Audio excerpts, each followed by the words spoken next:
और अब बात करते हैं बिहार की। बिहार में मंत्रियों के विभागों का बंटवारा हो गया है। सम्राट चौधरी को गृह विभाग मिला है, ये बड़ी खबर है। पहली बार नीतीश कुमार के पास गृह विभाग नहीं है। रामकृपाल यादव के पास कृषि विभाग है। डिप्टी सीएम विजय सिन्हा को भू राजस्व और खनन दिया गया है। बिहार में 18 मंत्रियों के विभागों का बंटवारा हुआ है, लेकिन सबसे बड़ी खबर यह कि नीतीश कुमार के पास पहली बार गृह मंत्रालय नहीं है, ये सम्राट चौधरी के पास है। इस पर और ज्यादा जानकारी के लिए हमारे साथ टीवी9 भारतवर्ष संवाददाता रुपेश जुड़ गए। रुपेश, पहली बार नीतीश कुमार के पास गृह मंत्रालय नहीं है, इसी को लेकर पहले भी कहा जा रहा था कि चर्चा की जा रही थी और बीजेपी ने ये तय किया है कि सम्राट चौधरी के पास रहेगा। सम्राट चौधरी को कहा भी जा रहा था, अमित शाह जी ने कहा था कि बड़ा आदमी बनाएंगे प्रधानमंत्री, तो यही क्या उसको हम देख रहे हैं कि इसी तरह से किया गया है?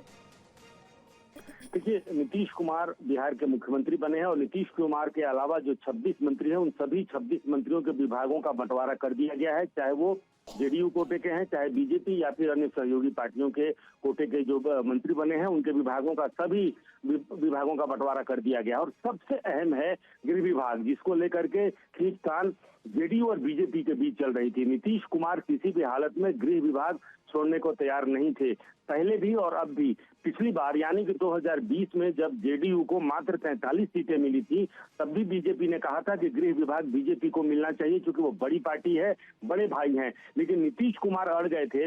बगैर पोर्टफोलियो के पिछली बार पहले मंत्रिमंडल की बैठक हो गई थी, पहली कैबिनेट की बैठक बगैर पोर्टफोलियो की हुई थी। और वो इसलिए क्योंकि नीतीश कुमार छोटी पार्टी होने के बावजूद, इतनी छोटी पार्टी कि उनको मात्र 43 सीटें आई थी, तब भी वो गृह विभाग नहीं छोड़े थे। लेकिन इस बार जब महज 4 सीटें कम है बीजेपी से, तब बीजेपी ने नीतीश कुमार से गृह मंत्रालय अपने खाते लेने में सफल हो गई है भारतीय जनता पार्टी। और किस तरह से जैसे गृह मंत्री से मिले नीतीश कुमार, फिर आज सम्राट चौधरी जाकर के मिले नीतीश कुमार से, और उसके बाद से नीतीश कुमार ने खुद विभागों की ये जो सूची है वो खुद लेकर राजभवन। रुपेश, और नीतीश कुमार के पास कौन कौन से विभाग हैं अब?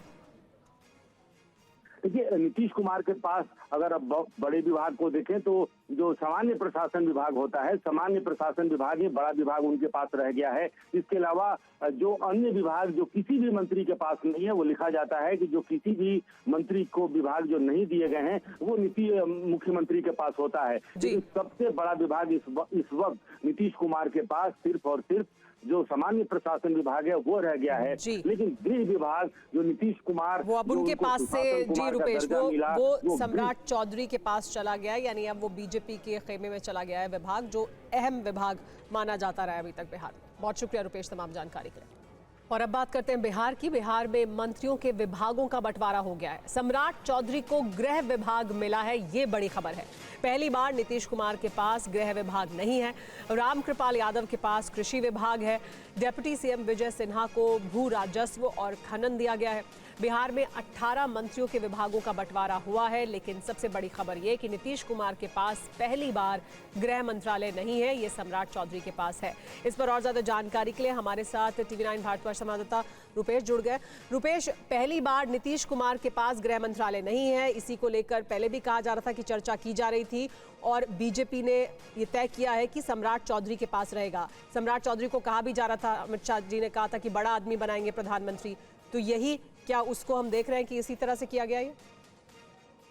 देखिए, नीतीश कुमार बिहार के मुख्यमंत्री बने हैं और नीतीश कुमार के अलावा जो 26 मंत्री हैं, उन सभी 26 मंत्रियों के विभागों का बंटवारा कर दिया गया है। चाहे वो जेडीयू कोटे के हैं, चाहे बीजेपी या फिर अन्य सहयोगी पार्टियों के कोटे के जो मंत्री बने हैं, उनके विभागों का सभी विभागों का बंटवारा कर दिया गया। और सबसे अहम है गृह विभाग, जिसको लेकर के खींचतान जेडीयू और बीजेपी के बीच चल रही थी। नीतीश कुमार किसी भी हालत में गृह विभाग छोड़ने को तैयार नहीं थे, पहले भी और अब भी। पिछली बार यानी कि 2020 में जब जेडीयू को मात्र 43 सीटें मिली थी, तब भी बीजेपी ने कहा था कि गृह विभाग बीजेपी को मिलना चाहिए, क्योंकि वो बड़ी पार्टी है, बड़े भाई हैं। लेकिन नीतीश कुमार अड़ गए थे। बगैर पोर्टफोलियो के पिछली बार पहले मंत्रिमंडल की बैठक हो गई थी, पहली कैबिनेट की बैठक बगैर पोर्टफोलियो की हुई थी। और वो इसलिए क्योंकि नीतीश कुमार छोटी पार्टी होने के बावजूद, इतनी छोटी पार्टी कि उनको मात्र 43 सीटें आई थी, तब भी वो गृह विभाग नहीं छोड़े थे।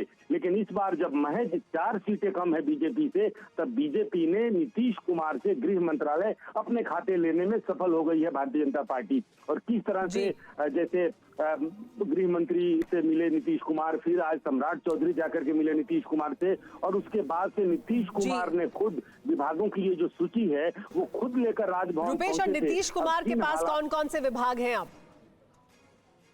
देखिए, नीतीश कुमार के पास अगर अब बड़े विभाग को देखें तो जो सामान्य प्रशासन विभाग होता है, सामान्य प्रशासन विभाग ही बड़ा विभाग उनके पास रह गया है।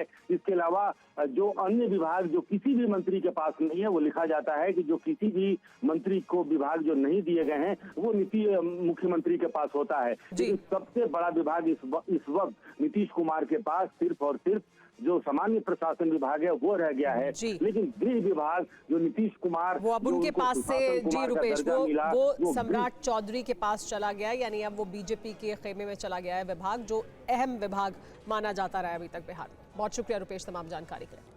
और अब बात करते हैं बिहार की। बिहार में मंत्रियों के विभागों का बंटवारा हो गया है। सम्राट चौधरी को गृह विभाग मिला है, ये बड़ी खबर है। पहली बार नीतीश कुमार के पास गृह विभाग नहीं है। रामकृपाल यादव के पास कृषि विभाग है। डिप्टी सीएम विजय सिन्हा को भू राजस्व और खनन दिया गया है। बिहार में 18 मंत्रियों के विभागों का बंटवारा हुआ है, लेकिन सबसे बड़ी खबर यह कि नीतीश कुमार के पास पहली बार गृह मंत्रालय नहीं है, ये सम्राट चौधरी के पास है। इस पर और ज्यादा जानकारी के लिए हमारे साथ TV9 भारतवर्ष संवाददाता रुपेश जुड़ गए। रुपेश, पहली बार नीतीश कुमार के पास गृह मंत्रालय नहीं है, इसी को लेकर पहले भी कहा जा रहा था कि चर्चा की जा रही थी, और बीजेपी ने ये तय किया है कि सम्राट चौधरी के पास रहेगा। सम्राट चौधरी को कहा भी जा रहा था, अमित शाह जी ने कहा था कि बड़ा आदमी बनाएंगे प्रधानमंत्री, तो यही क्या उसको हम देख रहे हैं कि इसी तरह से किया गया है? देखिए, नीतीश कुमार बिहार के मुख्यमंत्री बने हैं और नीतीश कुमार के अलावा जो 26 मंत्री हैं उन सभी 26 मंत्रियों के विभागों का बंटवारा कर दिया गया है, चाहे वो जेडीयू कोटे के हैं, चाहे बीजेपी या फिर अन्य सहयोगी पार्टियों के कोटे के जो मंत्री बने हैं उनके विभागों का सभी विभागों का बंटवारा कर दिया गया। और सबसे अहम है गृह विभाग, जिसको लेकर के खींचतान जेडीयू और बीजेपी के बीच चल रही थी। नीतीश कुमार किसी भी हालत में गृह विभाग छोड़ने को तैयार नहीं थे, पहले भी और अब भी। पिछली बार यानी कि 2020 में जब जेडीयू को मात्र 43 सीटें मिली थी, तब भी बीजेपी ने कहा था कि गृह विभाग बीजेपी को मिलना चाहिए क्योंकि वो बड़ी पार्टी है, बड़े भाई हैं। लेकिन नीतीश कुमार अड़ गए थे। बगैर पोर्टफोलियो के पिछली बार पहले मंत्रिमंडल की बैठक हो गई थी, पहली कैबिनेट की बैठक बगैर पोर्टफोलियो के हुई थी, और वो इसलिए क्योंकि नीतीश कुमार छोटी पार्टी होने के बावजूद, इतनी छोटी पार्टी कि उनको मात्र 43 सीटें आई थी, तब भी वो गृह विभाग नहीं छोड़े थे। लेकिन इस बार जब महज 4 सीटें कम है बीजेपी से, तब बीजेपी ने नीतीश कुमार से गृह मंत्रालय अपने खाते लेने में सफल हो गई है भारतीय जनता पार्टी। और किस तरह से जैसे गृह मंत्री से मिले नीतीश कुमार, फिर आज सम्राट चौधरी जाकर के मिले नीतीश कुमार से, और उसके बाद से नीतीश कुमार ने खुद विभागों की ये जो सूची है वो खुद लेकर राजभवन। रुपेश, और नीतीश कुमार के पास कौन कौन से विभाग हैं अब? देखिए, नीतीश कुमार के पास अगर अब बड़े विभाग को देखें तो जो सामान्य प्रशासन विभाग होता है, सामान्य प्रशासन विभाग ही बड़ा विभाग उनके पास रह गया है। इसके अलावा जो अन्य विभाग जो किसी भी मंत्री के पास नहीं है, वो लिखा जाता है कि जो किसी भी मंत्री को विभाग जो नहीं दिए गए हैं वो मुख्यमंत्री के पास होता है। सबसे बड़ा विभाग इस वक्त नीतीश कुमार के पास सिर्फ और सिर्फ जो सामान्य प्रशासन विभाग है वो रह गया है। लेकिन गृह विभाग जो नीतीश कुमार वो अब उनके पास से जी रुपेश वो सम्राट चौधरी के पास चला गया है, यानी अब वो बीजेपी के खेमे में चला गया है विभाग, जो अहम विभाग माना जाता रहा है अभी तक बिहार में। बहुत शुक्रिया रुपेश तमाम जानकारी के लिए।